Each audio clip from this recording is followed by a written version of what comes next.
नमस्कार, मेरा नाम डॉक्टर सुमित कुमार है। मैं पैनेशिया हॉस्पिटल में कंसल्टेंट पीडियाट्रिक एंड न्यूनेटोलॉजिस्ट हूँ। आज मैं आपको कुछ इम्पॉर्टेंट बातें बताना चाहता हूँ क्योंकि ठंड अब आ रही है और बच्चे कई बारी परेशान होते हैं ठंड लगने की वजह से। सर्दी, खांसी, जुकाम ये सब बहुत कॉमन है।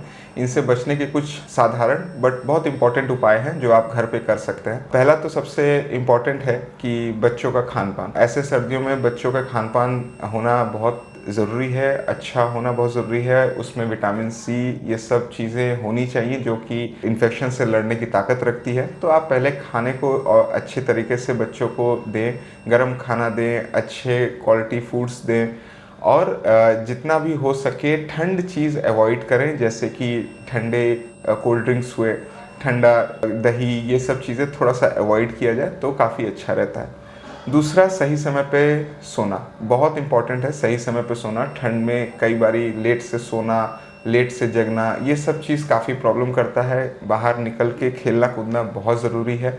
गर्म कपड़ों के साथ बच्चों को बाहर बिल्कुल खिलाएं क्योंकि घर में रहने से घर का तापमान वैसे भी ठंडा रहता है। बाहर धूप में बच्चों को खेलना बहुत ज़रूरी है। अब आते हैं एक दूसरे इम्पॉर्टेंट टॉपिक में जिसके बारे में काफ़ी चर्चा हुई थी कोविड के समय, बट मैं इसके बारे में कुछ छोटे में बताना चाहूँगा। बच्चों का मोबाइल और टीवी, जिसे हम स्क्रीन टाइम कहते हैं, इसके बारे में जानना बहुत ज़रूरी है क्योंकि कोविड के समय से क्योंकि बच्चे बाहर नहीं निकल पाते थे तो उनके लिए जो सब सिर्फ एक रिक्रिएशनल का, खेलने कूदने का, बाहर ना निकल पाने की वजह से सिर्फ इंजॉयमेंट का जो एक तरीका रहता था वो मोबाइल और टीवी ही रहता था, लैपटॉप, ये सब चीज़ें। इन वजहों से काफ़ी बच्चों में प्रॉब्लम आनी शुरू हुई जब कोविड गया और उसके बाद बच्चे स्कूल जाना शुरू किए तो वो काफ़ी सोशली विड्रॉल हुए, उन्हें बोलने में दिक्कत आई, उनके एक्टिविटीज़, उनके बिहेवियर, उसमें काफ़ी चेंजेस आई।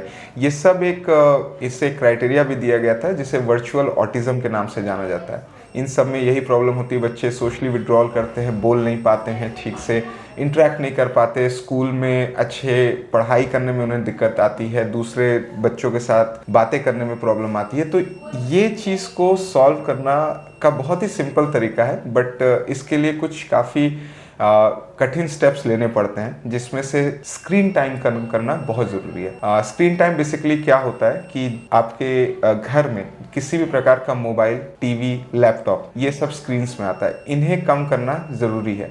इन्हें कम करना के तरीके बहुत ईजी हैं, जिसमें सबसे पहला तरीका है कि पहले तो एक समय बनाया जाए जिसमें स्क्रीन टाइम कोई भी घर वाला कोई भी यूज़ नहीं करेगा। माँ, पिताजी और बच्चे, वो कोई भी उतने डिज़ाइन समय पे बच्चे स्क्रीन का यूज़ नहीं करेंगे, ना फ़ोन का, ना टीवी का, ना लैपटॉप्स का, ये यूज़ नहीं किया जाएगा। एक बच्चे जब सोने जाएं या जो उनका रूम हो, उस रूम में किसी भी प्रकार का स्क्रीन्स ना हो, लैपटॉप ना हो, टीवी ना हो, कुछ भी इस तरह की चीज़ें ना हो जिससे बच्चे डिस्ट्रैक्ट हों और उन्हें नींद ना आए, वो टीवी देखें या फ़ोन देखें, उन्हें दूर करना बहुत ज़रूरी है। ये सिर्फ बच्चे ही नहीं करना होता है, इसलिए माँ बाप को भी उनके साथ देना पड़ता है। जब आप बोले बच्चों को कि आपको मोबाइल नहीं यूज़ करना है, लैपटॉप नहीं यूज़ करना है, तो वो भी उस समय पे नहीं यूज़ करें।